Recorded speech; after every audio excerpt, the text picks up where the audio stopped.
Hi everybody and welcome. It's Joni at Granny J Clay. I am going to do something a little bit different today. I took some time this afternoon to clean my tools, and there were some tools that I had that I wasn't sure what the name of the tool was. So I spent a little time just looking it up. And I thought, you know what? I am just going to do a little video here on tools and show you what I use and what I use most often and what I seldom use, that kind of a thing. So hopefully you're interested in something like that. If you make jewelry, you have tools as well. And I've collected these tools over several years.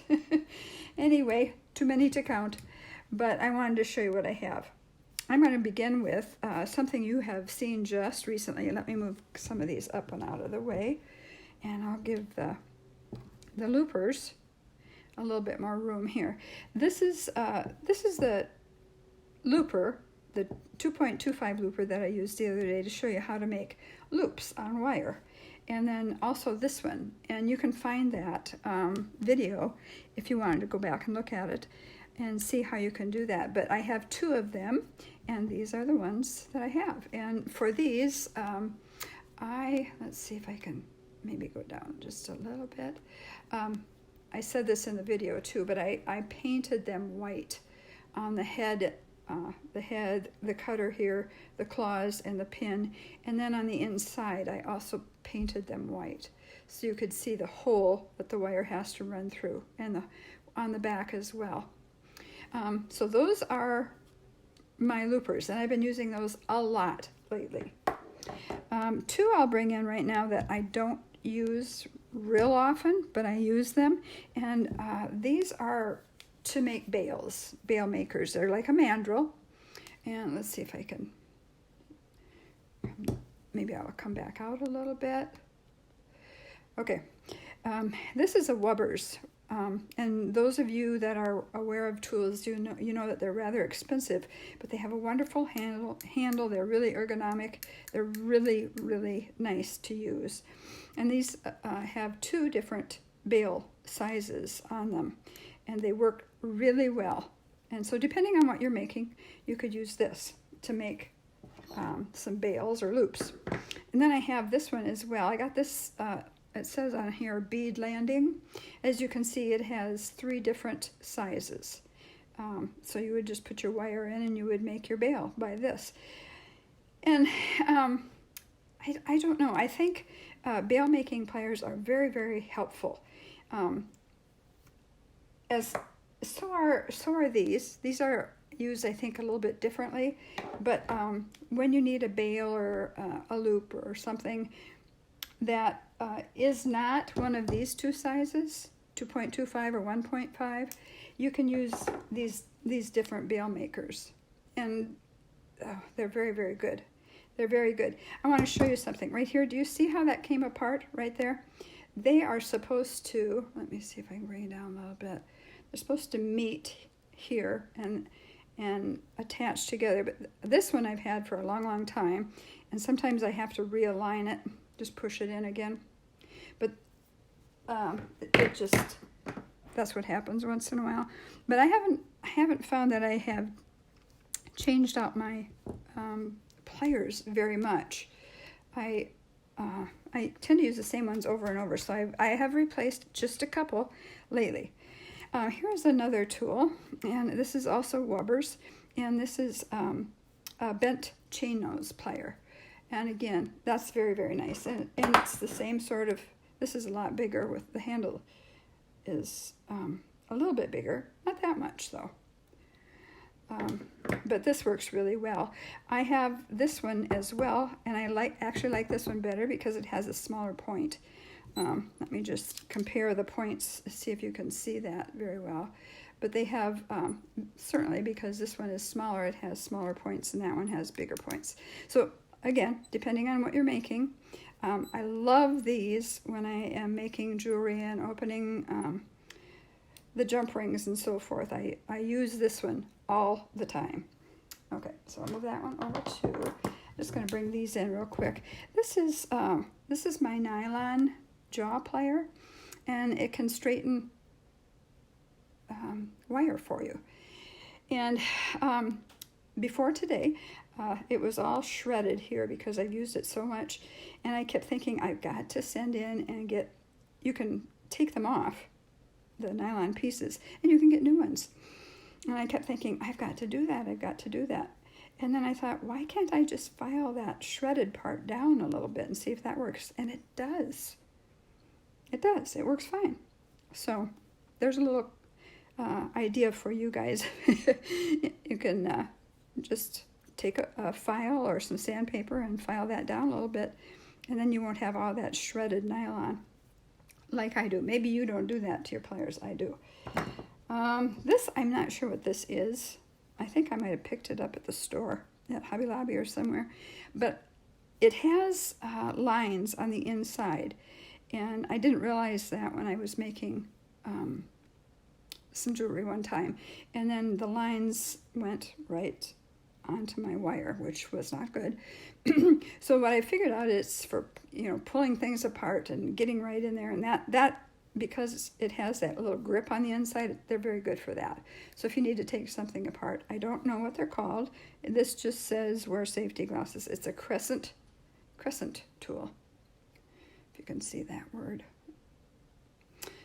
And this is the flat nose pliers. This one I use a lot. These two together I use all the time. All the time. I love my flat nose pliers. And it definitely has a flat nose, if you can see the difference here. There you go. So those two I use all the time. Here, I'll bring in my chain nose pliers, the ones that I have. I tend to use the smaller pliers, I've noticed. This one is a fairly new one. It's longer, but it's not real thin right up at the points. It's thin, it's little, but it's not nearly as small as this one. And I like to have it really tiny when I go in to get something or do something. But hopefully this will be handy too. I haven't used it yet. So I'll put that aside, And here's another one that I used to use a lot, and this broke. I used to have, let's see if I can see that. Those two clamps that come together, this broke. And so it doesn't really have you can still use it, but it's not as effective. But I use it when I have to. I still use it.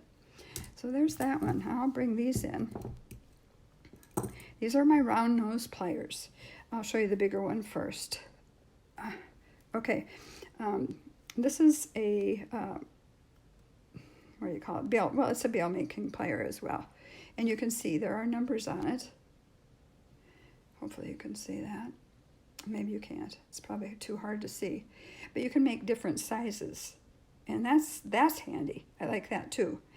I don't know if you can have too many of these. Maybe you can.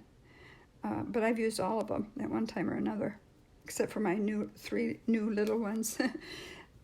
And that was this one, and I'll show you the other one that's new. Anyway, here are my other round nose pliers. This one's new. And I noticed it really doesn't have a very good tip on it. There was a set of 3, and they were $9.99, so I ordered them, and I thought, they had a smaller handle, and I do like the smaller handle sometimes. But, the old saying, you pay what you get what you pay for. But we'll see how this one works. So I got this one, and then a cutter, which I'll show you in just a minute. And this one is my favorite. What does it say on here? Beadsmith. Got it from Beadsmith. But that's so small. So here are the 3 that I absolutely use all the time. Those 3. I just love those 3. The flat nose, the bent chain nose, and then the round one. So that's what I use. Now let me bring these in. These are my crimpers. This crimper is really, really small. Maybe you can see it if I just leave it right there by the white. And I have used this, but not nearly as much as I've used this one. This is called the Mighty Crimper. Not sure where I got that one. Probably at Michael's. I wouldn't doubt it. And this one too. I wouldn't doubt it. I've gotten a lot of when I first started doing anything with jewelry, I got most of what I needed at Michael's or Hobby Lobby. And then here's my new crimper, which I really, really like. It's Xuron, Xuron. Looks like I missed a little spot there. Let me get that. I just put a little bit of alcohol on this rag, and then I've just been wiping them a little bit. You know how things, that's just one thing you don't stop to do. Oh, that's the other thing I was going to tell you. I was working with this and some other ones, and all of a sudden I noticed that I had black, like a grease on my fingers. I thought, where am I getting that? Well, when they make these pliers, they will squirt a little oil in there. And so it was the oil, and I can see it's just coming out right there too. Coming out, some sort of oil or grease. And so I would encourage you, as you use your pliers, you might want to wipe them down first. And then you might want to just wipe them each time you use them, or at least check them. They put it in here too. Do you see this little round thing here? They squirt oil within that. And when I got this new little set, I could tell that oil was coming out. And so I just took a rag and wiped it off. And then I looked later and there was some more coming out, and I wiped it off again. So I probably will have to wipe it off until it stops. But they do, surprisingly, they encourage you to put a little oil on your tools to keep them from rusting. So I've never done that. So this is my crimper, and you saw the other two crimpers. Okay, now I'm going to bring in my cutters, and I'll just show you. This is Crescent, just like this one was Crescent. I think I might have gotten those at Home Depot. I am not sure, but I'm kind of wondering if maybe I did. So that's a little cutter. Most of my cutters are really old in this pile, and they were not working well. So today I sat with them a little while, and I used a metal file on them, and I just filed up against here, and then I also used some sandpaper. So I'm going to see if that helps when I begin, working and making some things. I'm going to see if that helps, because nothing is worse than you want to go in and you want to snip it close. You want to snip your wire, or you want to snip your leather, or you want to snip something up close, and then you get most of it, and there's 2 or 3 threads hanging there, or you weren't able to clip it all the way off. So that is very frustrating to me. Now these I like because they get in there so close.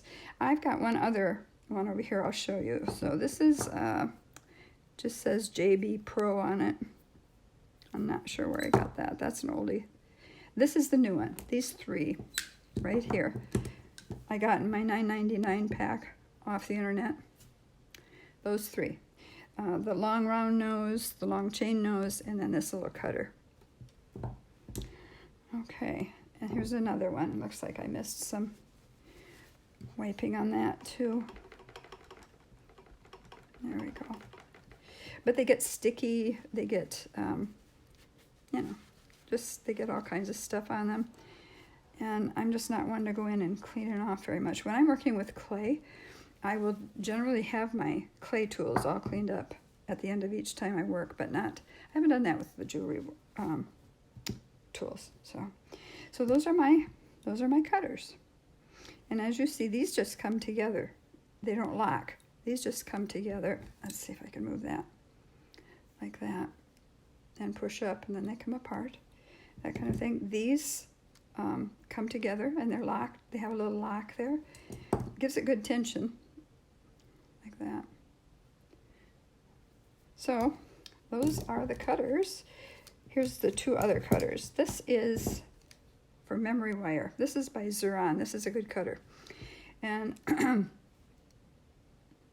you wouldn't use one of the other cutters to cut your memory wire. Your memory wire is very, very hard. And so this is a good cutter for the memory wire. And Xuron is a good brand. So there you go. Isn't that kind of different looking? But it works really well. And then this one, this was an expensive one. This is Tronex. There you go. And this just comes together, as you can see, too. It doesn't lock. Anyway, I was disappointed when I first started using it because I was watching other people use this particular one. And it's a flush cutter, which means when you cut a piece of wire, you use the back side if you want it straight across. When you put the wire in and it cuts up here, the piece that comes out here has more of a point to it. So if you want a piece, let's see here, I'll just bring in a piece that I was playing around with. So if you want this part on this side to stay flush, then you want to put the flush part of the plier toward it, like that. Now, this pauses a little bit. It cuts it, but yet there's sort of a little pause, and I don't know why. I was disappointed that it didn't get right in there and just really clip it right at that tip. I'm not sure what the problem is. Maybe, I'm sure it's probably me. But I try to use it every time I make something and kind of get used to it more. But if you ever had a problem with your Tron-X, let me know. I just didn't think that would happen with this. It was it was fairly expensive to buy. Won't buy another one though.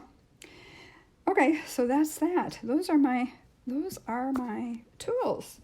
And I know, like I said, you've got tools too, and it's like anything else. You just figure out what you like and what's your favorite, and you kind of stick to those. But every once in a while, you need a different kind of a tool. So I just want to show you something. I'm going to just grab something here. I want to show you, this is totally different than what I was just showing you, but I've been working on something. I've been working on this. I just wanted to practice. I wanted to practice making some knots. Let's see if I can get, let's see, go down a little bit further. There we go. So I made a cat's claw, and then I brought it out a little bit more in a way that I just figured out how to do it. And there's the back of it. But I can show you that in another video, how to do this if you're interested in it. But I just grabbed one of these that I had and just some wire that I had, or not wire, but leather. So hopefully it's not too dark and you can kind of see what it's doing there. But I like how it kind of has shaped a V here. Now you could continue on and you could put beads on here, but I don't know that this color wire really looks good with this, so, or I mean this kind of leather. So I may not leave that on there, but I was practicing and practicing. I took it all apart once because I didn't like the way it looked, and then I ended up with this, and I kind of like that. You could continue out to the corners if you wanted to, but I do really like it with, you know, if you added the beads and it was the right color for your piece, it would really look pretty, I think. So I'm just going to show you that. Put that aside, and I'll show you this too. I sent for a bracelet for my son. He doesn't know what it is yet, but I don't even know if he'd wear it. But I think I've seen him wear other bracelets, you know, those stretchy bracelets. But it came and it was wrapped like that. And then what I really wanted were, there were little silver round pieces. You see them? And I had our grandkids' names put on them. Sam, Jake, Max, Lauren. But I really didn't care for this because it didn't seem as masculine as maybe a thicker leather would be. So what I did was I grabbed some of my leather, and then I just took it and I braided it and made something. But you know, this isn't round, and these are round. So but they went on. They did go on. I actually got them to fit. Let let me see if I can get you down here a little bit more. And it looks okay. I'm not sure what the size of his wrist is, so I just measured my husband's and kind of went by that. But I think it would look okay. I had this fish hook. I made something for my grandson, for my son's son, and they both love to fish, and so I've had several of these just on hand. And then I had a closure like that. It isn't supposed to go with this fish hook, but I decided to use it. So what I did is I just did that, and I made a knot here, and you know, it was kind of a bigger, chunky knot. So I don't know if he's going to like this or not. And I'm giving some thought to ordering round, larger leather. I would really like to know what your thoughts would be. Do you think that would look better, some round leather? I'm trying to figure out how I go around here. Let's see. Oh, it goes like this. There. So, it doesn't look bad at all. And I don't know if he'll wear it or not anyway, but I made the knot, and then I stuck some glue in here and there with it, and then of course I glued these ends in, this end in. So, I don't know, I'll see. And I was thinking of getting a different closure for it too, but I really like the fish hook. Now, if this wouldn't fit him, there's really no way to make it smaller unless I just cut this off and move this back, which I can do too, but then I have to slide the beads so they're more in the center. But what do you think? What do you think? Does it look like a man's bracelet to you? Anyway, that's what I've been kind of playing with. So my husband said, "Can't you get a smaller hook?" I said, "No, these are the hooks that I've got." I don't think it's that bad, do you? Here. Well, here, I think I can probably put it on without, yeah. There. Of course, it's way too big for me, but let me back out a little bit. And then on the other side, it would be that. So, I don't know. It might be too big for him. We shall see. We shall see. It fits my husband nicely, though. Okay, that's all I wanted to show you. That's kind of what I've been doing lately. I haven't done another project. I'm just kind of, I don't know, kind of taking it day by day, taking a little break, sort of.